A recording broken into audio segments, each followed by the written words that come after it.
Ok, donc c'est lancé. Merci Pierre, merci à toutes et à tous d'être là. Je suis ravi. Ça fait longtemps que je connais et que je pratique la SEOF. Et donc je suis ravi d'être parmi vous aujourd'hui. Donc je m'appelle Mathieu Guillemin, je travaille à l'Office français de la biodiversité. Je travaillais au préalable à l'Office national de la chasse et de la faune sauvage, donc sous la direction de Pierre. Ça fait longtemps que je travaille sur les anatidés et depuis une dizaine d'années. On a été beaucoup sollicité, je coupe ma caméra pour gagner un peu de bande passante. On a été beaucoup sollicité sur Cendré et du coup c'est pour ça qu'on a conduit cette synthèse.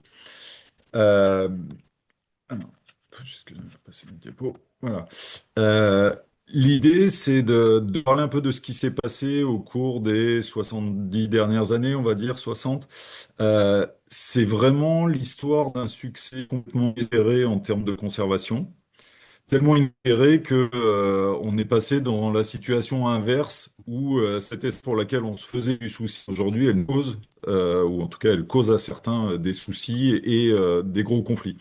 Donc on va parler de l'évolution des effectifs, on va parler des facteurs qu'on peut évoquer responsables de cet accroissement des effectifs, ça a entraîné des changements dans la distribution. On parlera des problèmes que ça cause et des réponses qui sont tentées d'être apportées par l'AIWA. Je précise que c'est un point de vue qui est vu depuis la France et donc dans d'autres pays, la situation c'est la même puisque je vais vous parler de l'ensemble de la voie de migration. Par contre, la perception de cette situation elle peut être assez différente. Il y a des pays dans lesquels c'est carrément une catastrophe nationale. La surabondance des oies, ben, vous verrez que c'est pas la situation en France.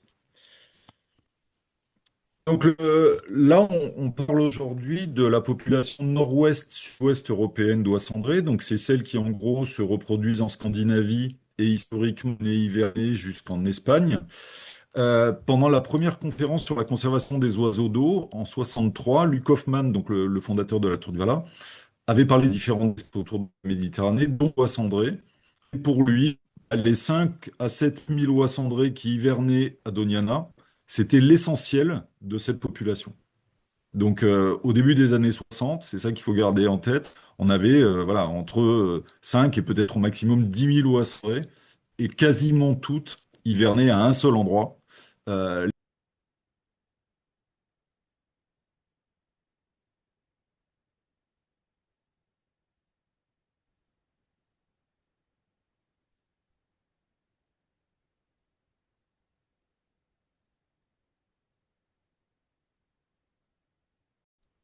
d'accord. La diapo suivante.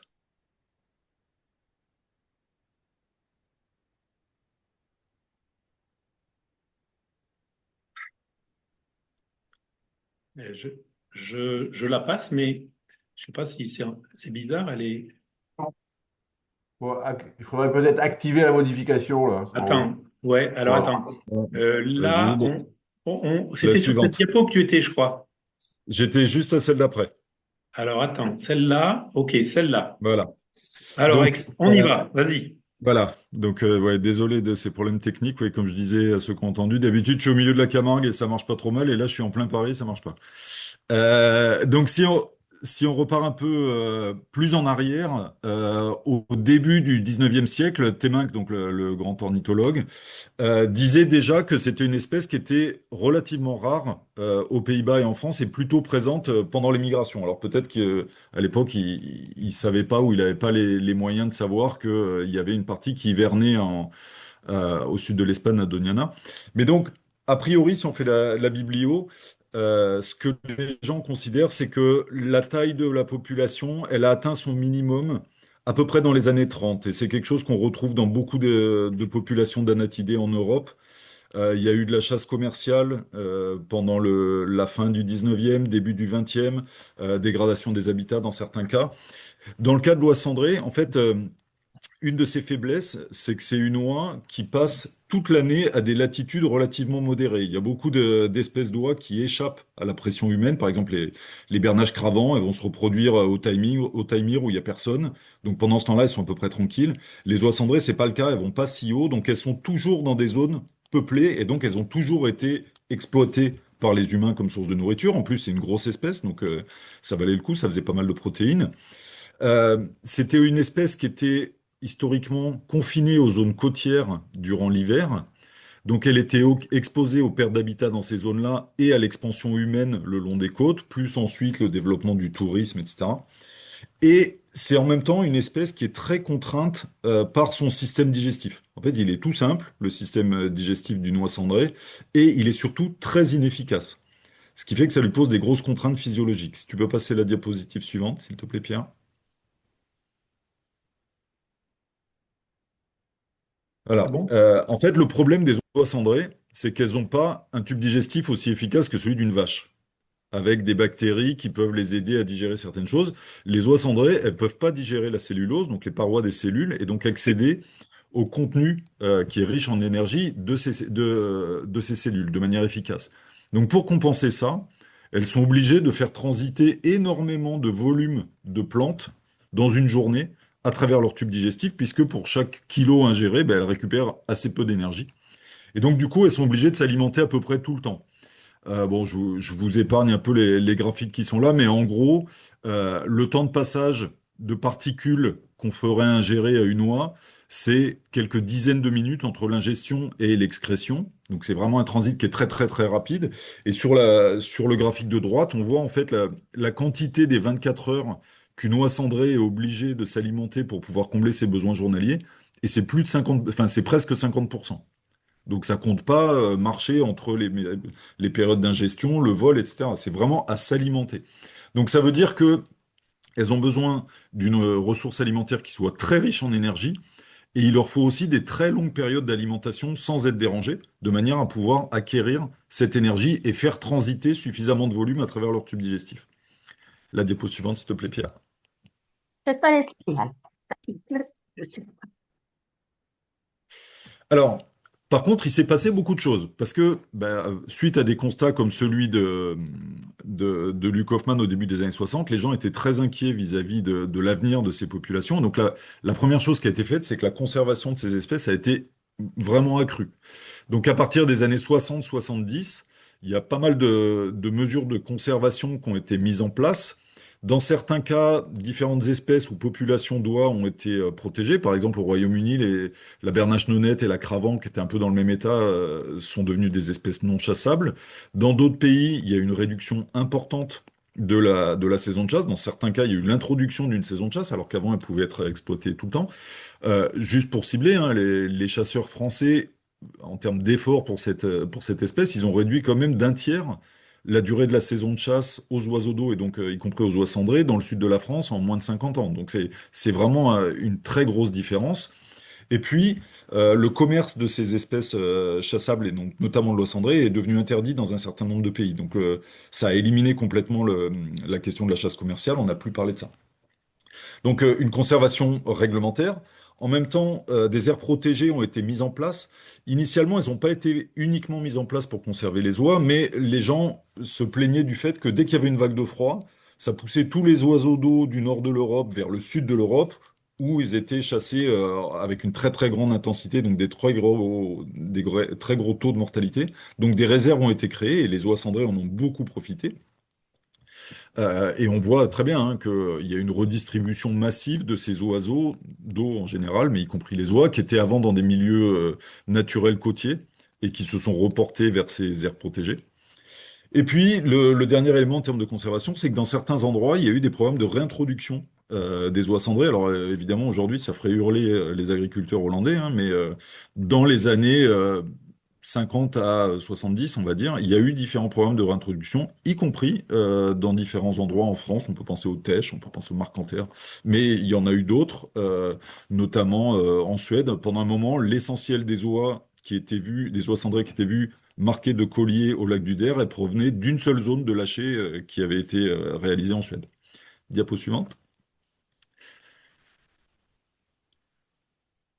Donc, des changements bénéfiques en termes de conservation, des changements bénéfiques, alors qui n'étaient pas du tout dédiés aux oies cendrées au départ, mais le changement de l'agriculture dans la deuxième moitié du XXe siècle a eu des conséquences majeures pour les espèces comme l'oie cendrée. On a vu que elles étaient donc évidemment hein, l'agriculture moderne elle est souvent pointée du doigt comme étant un vrai problème pour la biodiversité, mais alors vraiment pas du tout pour les oies. Puisque les oies, un des problèmes principaux qu'elles ont, c'est un problème physiologique de besoin énergétique. Bah là, on a des cultures qui sont fertilisées, donc ça peut difficilement être plus riche en termes énergétiques, donc pour elles, c'est parfait. On a des prairies qui sont de plus en plus des prairies cultivées de manière intensive, ce qui veut dire en fait des prairies semées et homogènes. Donc pour elles, elles ont plus besoin d'aller rechercher les plantes les plus nutritives. Tout est plus nutritif en fait.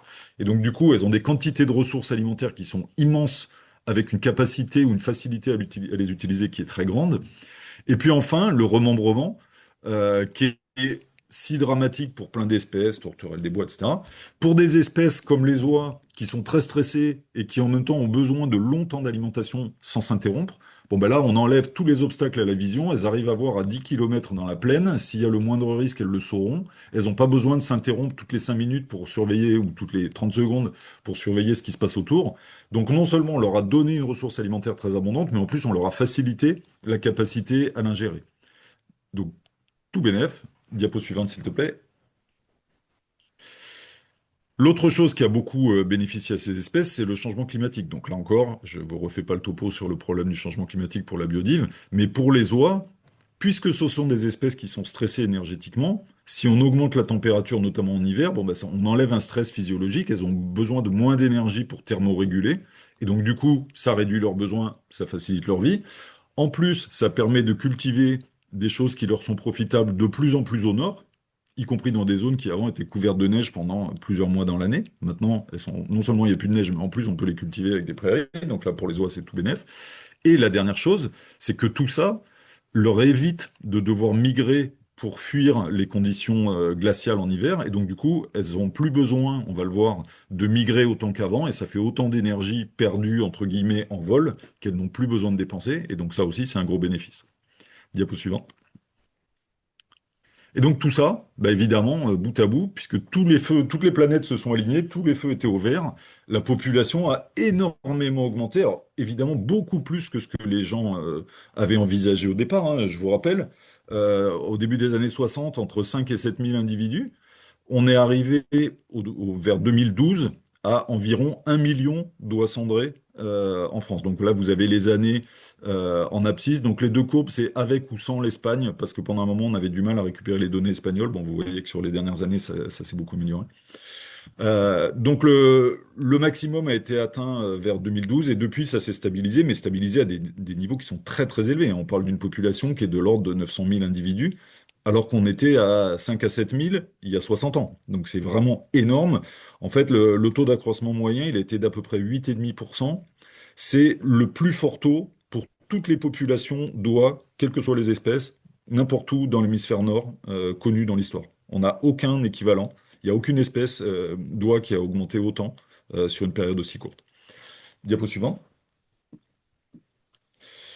Et en plus d'avoir augmenté en effectif, elles ont complètement changé en distribution. Puisque vous vous rappelez, Luc Hoffman en 63 disait qu'elles étaient quasiment toutes en hiver à Doñana. En 2015, on en avait plus de 50%, 54% qui hivernaient maintenant aux Pays-Bas. On n'en avait plus que 20% en Espagne.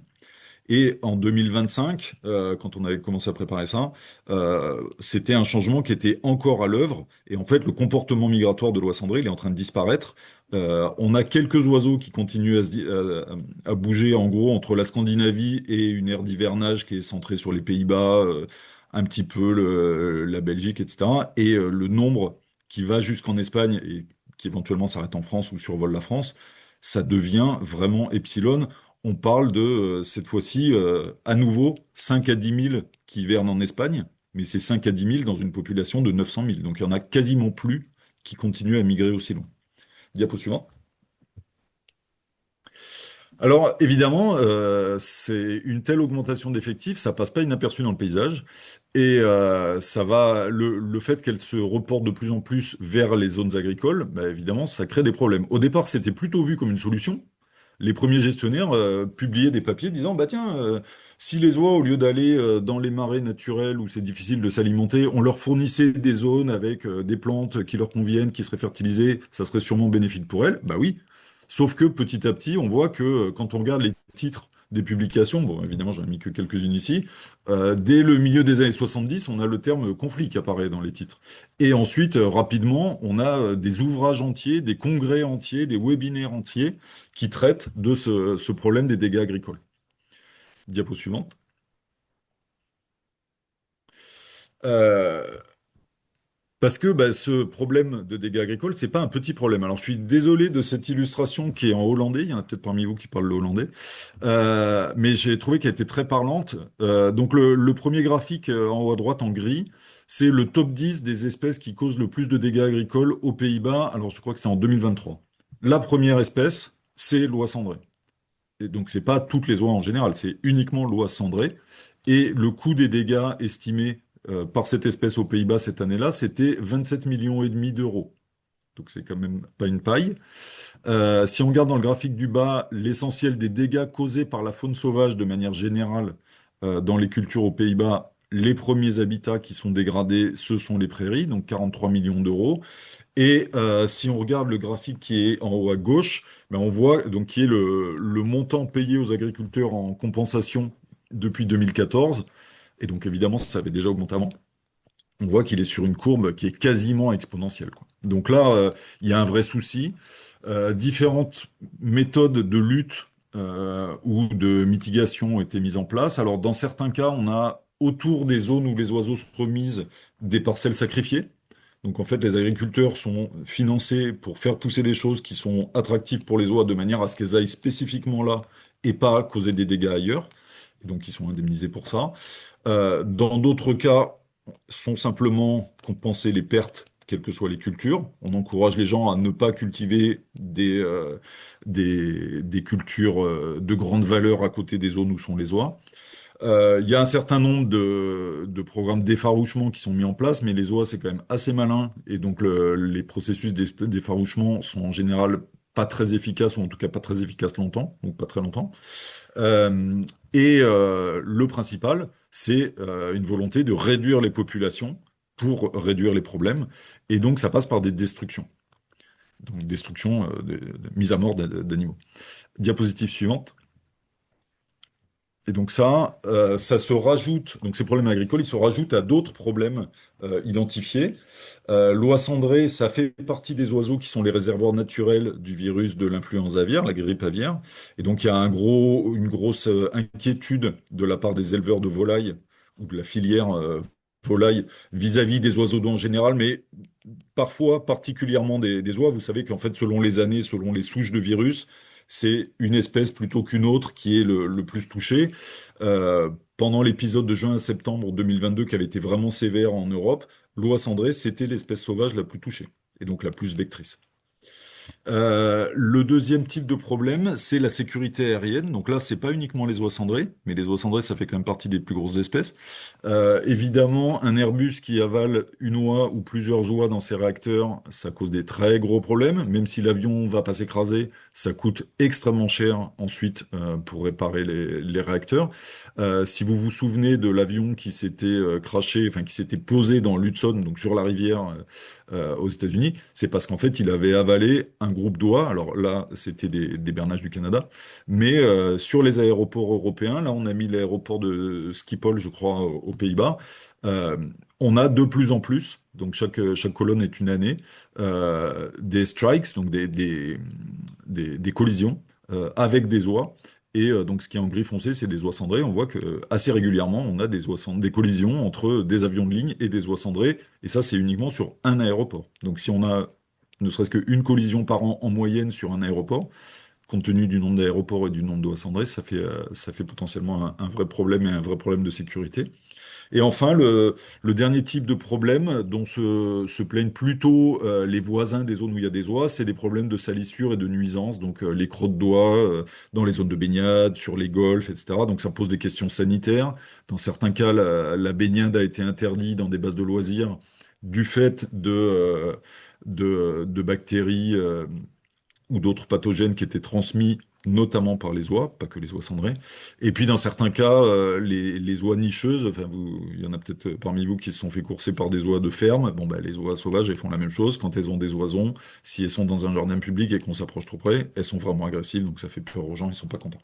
Donc il y a un certain nombre de conflits. Mais le conflit principal, ou en tout cas celui qui a le plus gros impact financier aujourd'hui, c'est le conflit agricole. Diapo suivant.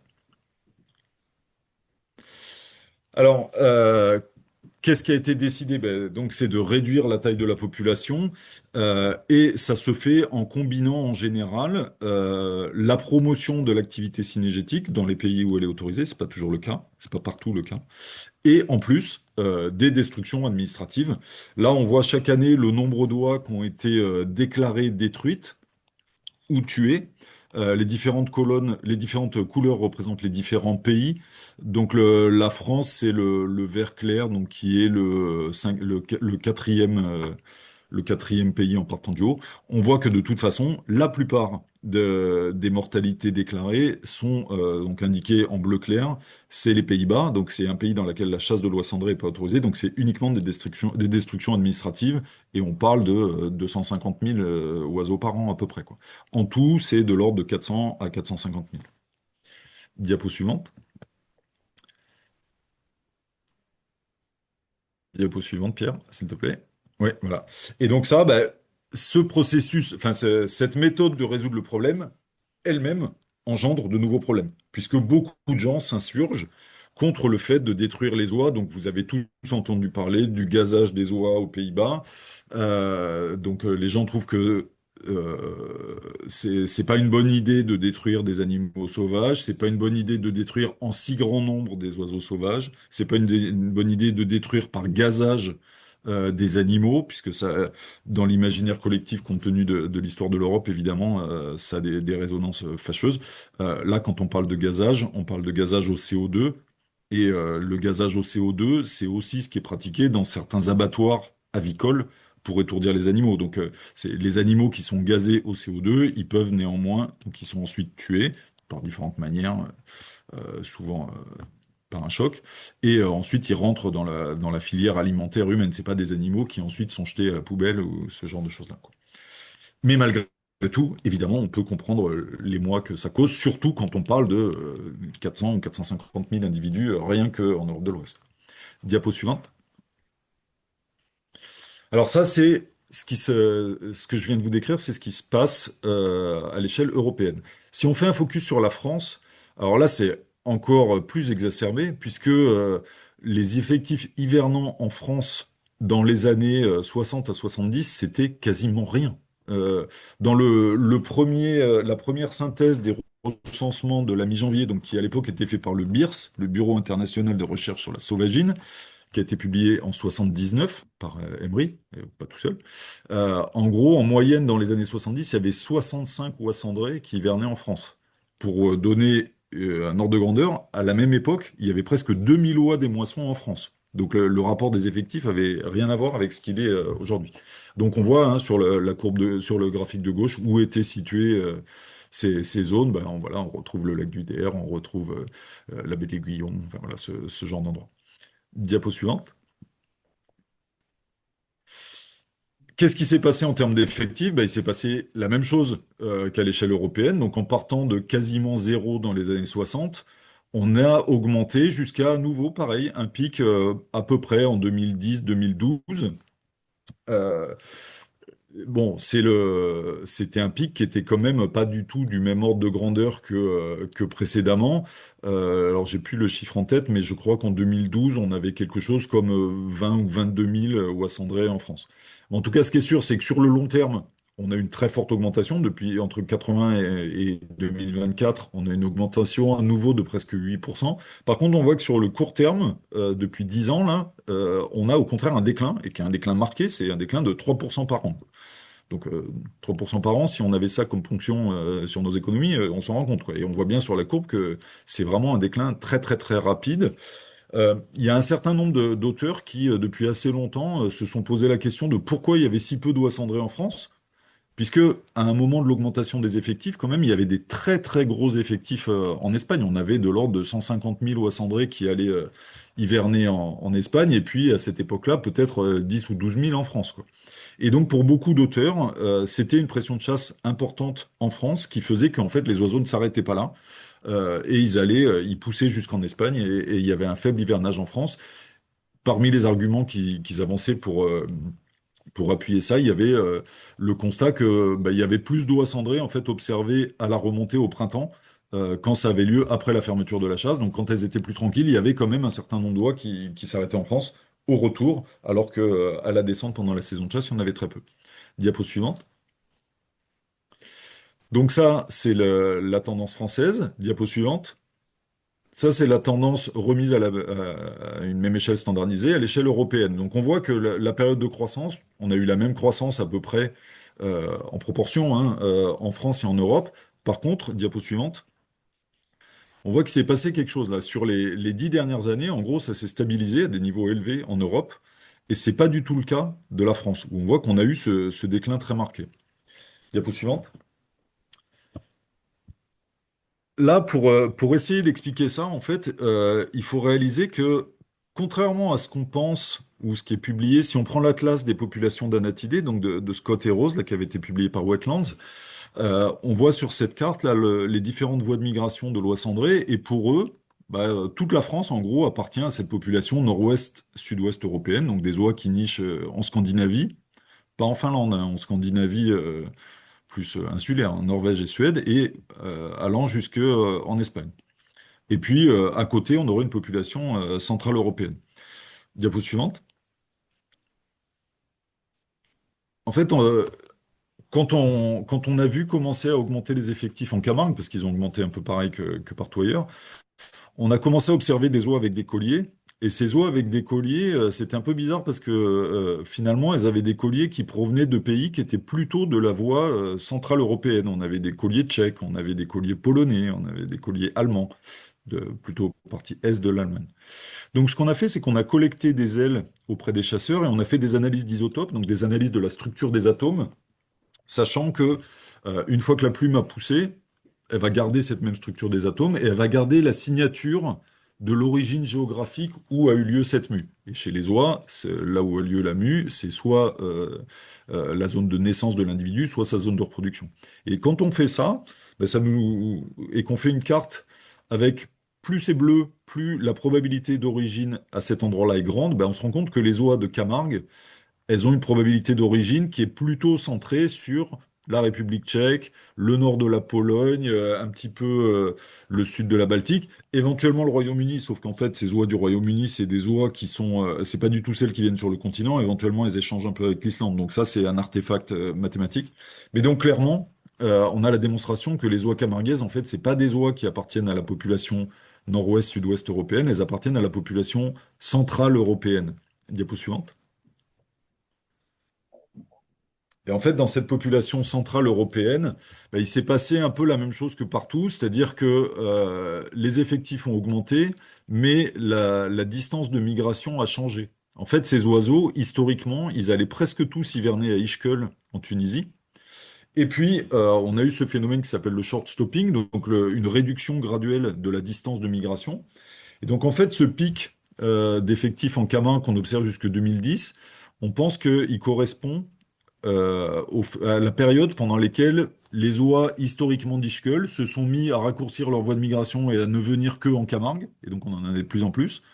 Et puis bah, elles ont continué à raccourcir leur voie de migration, et petit à petit on les a maintenant quasiment perdues. Et en fait aujourd'hui, donc on a eu des pics hein, jusqu'à 5 et quelques mille oies cendrées à la mi-janvier en Camargue, ce qui était à l'époque un tiers quasiment de l'effectif national.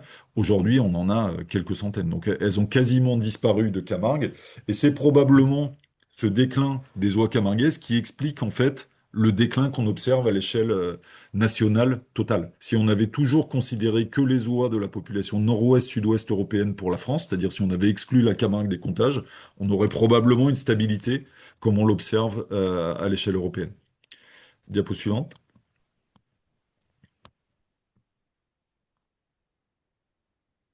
Oui, voilà. En fait, ce qui est assez surprenant, c'est que ben, la France n'a pas bénéficié de ce raccourcissement de la voie de migration pour les oies espagnoles comme elle en a bénéficié apparemment pour les oies tunisiennes. En fait, les 150 000 oies qui pendant un temps hivernaient en Espagne, logiquement, à un moment, elles auraient dû venir hiverner en France et puis petit à petit quitter à nouveau la France et n'hiverner que en Belgique ou aux Pays-Bas, etc. Donc, si on repart dans la littérature, bon, ben, il y a toujours cette question de est-ce que ça veut dire que la pression de chasse était trop grande pour accueillir ces oiseaux et en fait, elles ont jamais voulu hiverner en France? En tout cas, ce qui est sûr, c'est que il n'y a jamais eu assez d'oies cendrées en France pour que ça cause des dégâts agricoles. Par contre, ça, depuis pendant très longtemps, causé un gros conflit avec le monde cynégétique, puisque en fait, les chasseurs français, voyant que les oies étaient détruites dans une autre partie de la voie de migration, avaient du mal à accepter le fait qu'ils soient contraints dans leur activité en disant, mais pourquoi vous ne nous laissez pas les chasser de manière légale plutôt que de devoir faire appel à des dérogations, parce que les destructions, c'est quand même des dérogations à la directive oiseaux, pour les détruire, et en plus en avançant le fait qu'elles étaient détruites avec des méthodes inhumaines, etc. Donc ça a créé vraiment un très grand conflit pendant une quinzaine d'années entre les structures cinégétiques et les APN. Beaucoup de travail demandé aux scientifiques pour essayer d'éclairer ce débat. Ça nous a vraiment occupé longtemps. Et surtout, ça a créé énormément de conflits. Enfin, certaines s'en rappellent peut-être, des grosses manifestations, etc. Diapo suivante.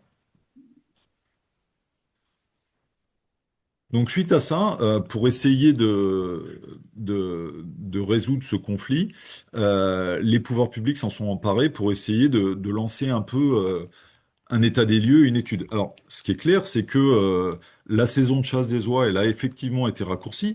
Jusqu'au début des années 2000, la chasse avait lieu, était légale jusqu'à la fin février, mais en accord avec les key concepts de la directive, en gros le fait qu'on ne peut pas chasser les oies à partir du début de leur migration prénuptiale, et compte tenu de la date observée ou considérée à l'époque de début de migration prénuptiale, la fin de la chasse a été avancée de manière à fermer fin janvier. Et donc, du coup, les chasseurs ont effectivement perdu le mois de février, pendant lequel ils faisaient 20% du tableau à peu près. Donc, du coup, ils réclamaient de pouvoir à nouveau les chasser pour pouvoir prélever ces oiseaux-là, de manière à ce qu'ils n'aient pas besoin d'être ensuite détruits aux Pays-Bas.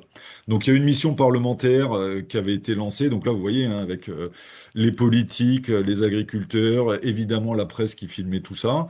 Donc, une mission parlementaire française qui est allée aux Pays-Bas et qui, voilà, a constaté qu'effectivement il y avait des destructions, a écouté les discours des uns des autres. C'est les oies qui sont à un autre moment en France, il faudrait les chasser, il faudrait pas les chasser, on a le droit, on n'a pas le droit, elles migrent pas, la date de migration elle est à telle période, à telle autre période. Donc ils ont lancé un gros programme pour essayer de comprendre l'origine et aussi la phénologie, c'est-à-dire la période à laquelle migrent ces oies entre guillemets françaises, c'est-à-dire que les chasseurs français observaient dans leur pays à un moment. Diapo suivant.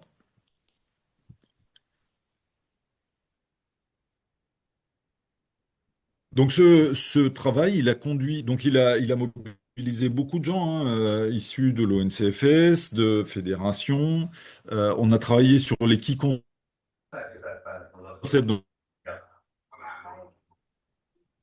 à essayer de... Donc là, c'était vraiment complètement collectif, c'est-à-dire que les APN étaient impliqués, le muséum, y compris le CRDPO, l'ONCFS, la LPO, la FNC, ISNEA, OMPO, etc. Donc c'était vraiment un travail collectif. Il y avait des comptages haute fréquence qui étaient réalisés au printemps pour savoir exactement quand variaient les effectifs. Un très très gros travail d'analyse des données de bagages et de marquage, puisqu'il y avait beaucoup d'oies qui étaient équipées de colliers, donc on pouvait savoir que à tel jour elles étaient à tel endroit et puis au bout de X temps elles étaient à un autre endroit, donc on avait des preuves de déplacement. Euh, Beaucoup de balises GPS qui ont été déployées. Donc là, on parle du début des années 2010, hein, donc c'était pas anodin, ça coûtait très cher. Il y avait très peu de pays qui mettaient des balises.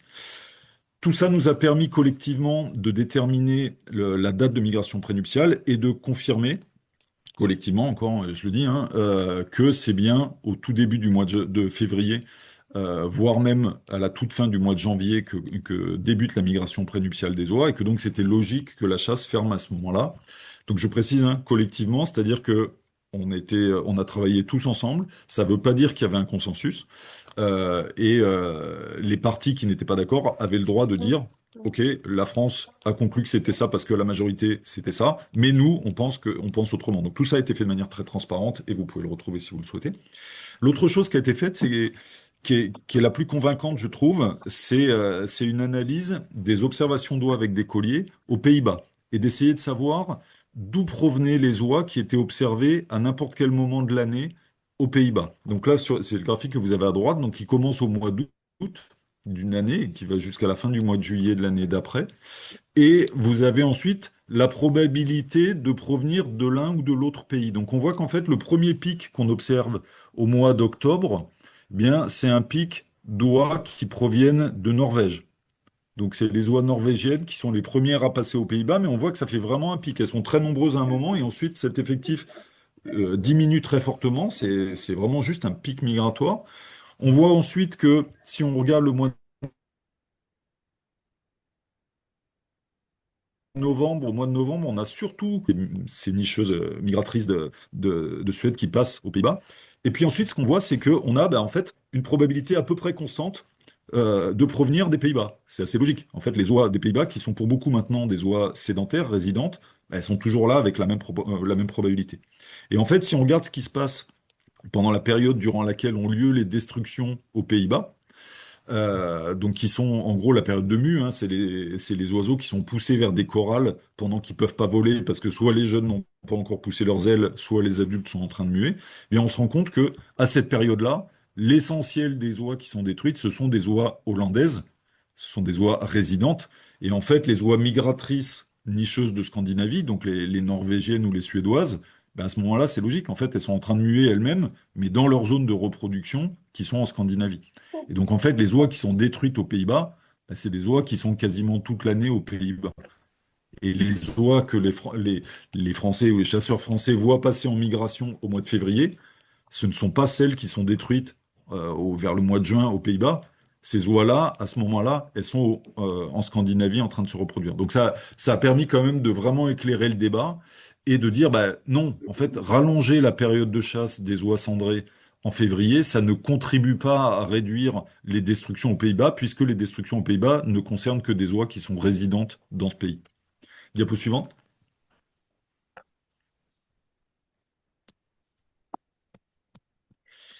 Alors,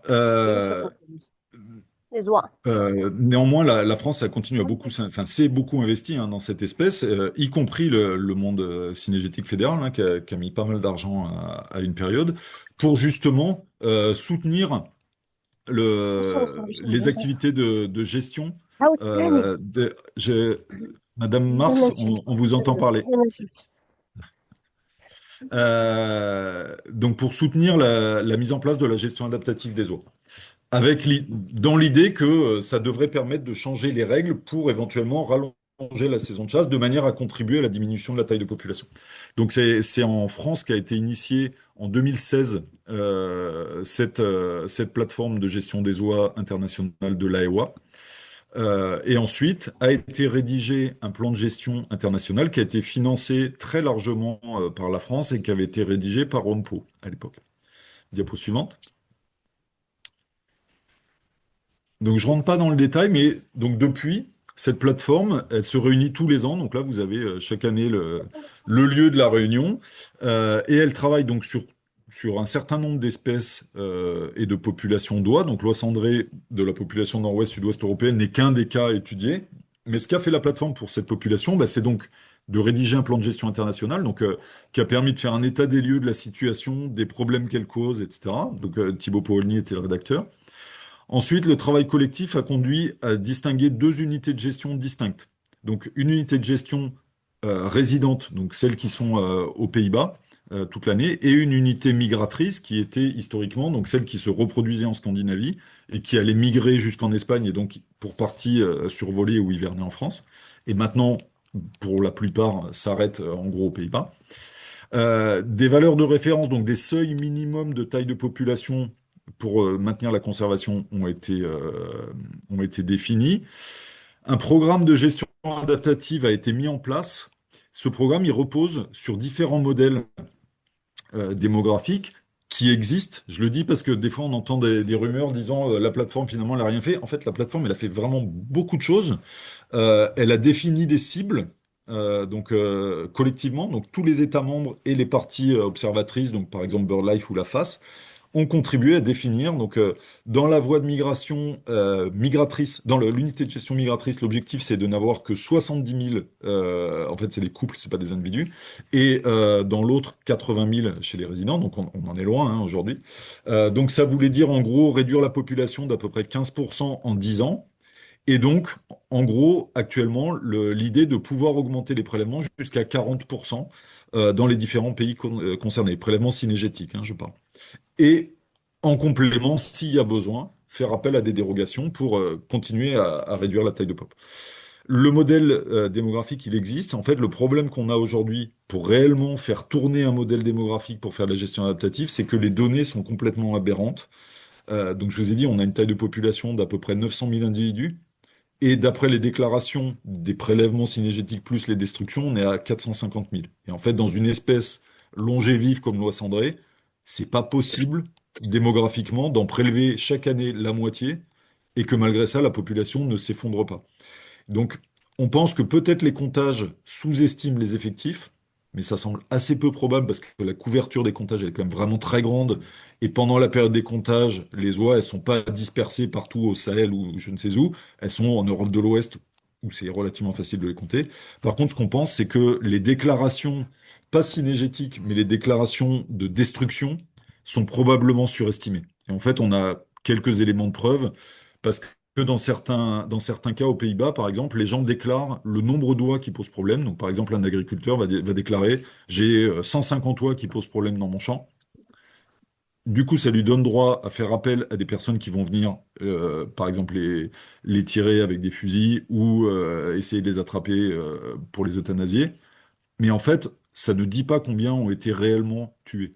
Donc, il a déclaré 150, peut-être qu'il en a été tué que 50, et malgré tout, c'est 150 qui rentrent dans la base de données. Et donc, du coup, il y a un changement de pratique aujourd'hui avec une appli qui est mise en place aux Pays-Bas pour vraiment bien suivre le niveau de prélèvement, de manière à avoir des chiffres cohérents, de manière à pouvoir faire tourner ces modèles démographiques qui sont en place, qui sont efficaces. Diapo suivante. On est bientôt à la fin. Donc, de toute façon, réglementairement, l'idée, c'est de promouvoir la chasse, qui est une activité légale, plutôt que de promouvoir les destructions administratives. On n'a pas le droit, par exemple, de prévoir un montant ou un volume de destruction. En fait, les destructions, elles ne sont accordées qu'en réaction à un problème. On ne peut pas planifier de dire l'année prochaine, je vais en tuer 100 000 par dérogation. Ça, c'est pas légal. Du coup, le travail qui a été fait par la plateforme, c'est le graphique qui est là. Donc, juste chaque colonne, il faut réaliser que c'est un scénario de prélèvement qui conduirait à amener la taille de population à la cible prévue. Donc on voit qu'en gros, hein, si on est tout à gauche, c'est tuer jusqu'à près de 200 000 oies par an. Si on est tout à droite, on est à prélever plutôt, enfin tuer plutôt 125 000. Les différentes couleurs indiquent selon si on... Donc tous ces scénarios ont le même niveau d'efficacité. Par contre, ils n'ont pas le même niveau de réalisme ou de faisabilité. En gros, ils s'appuient sur plus ou moins de chasse ou plus ou moins de destruction et plus ou moins au nord de l'Europe ou plus ou moins au sud de l'Europe. Le problème, c'est que un certain nombre de ces scénarios s'appuient plutôt sur des prélèvements à la chasse dans les pays du Sud. Les pays du Sud, en gros, hein, c'est Belgique, France, Allemagne, non, pardon, France, Espagne et Portugal. Sauf qu'on a de moins en moins d'oies qui viennent là. Donc, ces scénarios qui s'appuieraient sur des prélèvements synégétiques sur les pays du Sud, ils sont de moins en moins réalistes parce que bah, si on demandait aux chasseurs français de prélever 120 000 oies cendrées pendant une saison de chasse, c'est impossible. S'il y en a entre 5 et 10 000 ou même 15 000 qui transitent dans cette zone-là, bah, déjà on peut pas les prélever toutes et c'est très loin de ce qu'il faudrait prélever. Tu es en train de me faire des dessins sur ma diapo, Pierre, mais c'est pas grave. Diapo suivante.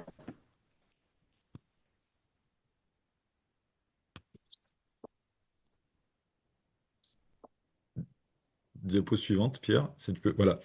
Euh, voilà, donc c'est juste pour quasiment terminer. Quand on écoute cette histoire comme ça, on a l'impression que bon, il s'est passé des choses. En termes de conservation, on peut être très satisfait qu'une espèce qui était quasiment au bord de l'extinction soit aujourd'hui florissante. En fait, elle est même trop florissante, elle pose des problèmes. Euh, et on a l'impression qu'on aurait peut-être à peu près tout compris. En fait, le problème des oies cendrées, c'est qu'elles font beaucoup de choses de manière complètement imprévisible. De la même manière que Luc Hoffmann, en 63, il aurait jamais pu prévoir qu'un jour, il y ait 1 million d'oies cendrées en Europe de l'Ouest. Euh, Là, jusque-là, on estimait qu'il y avait... Non, diapo précédente.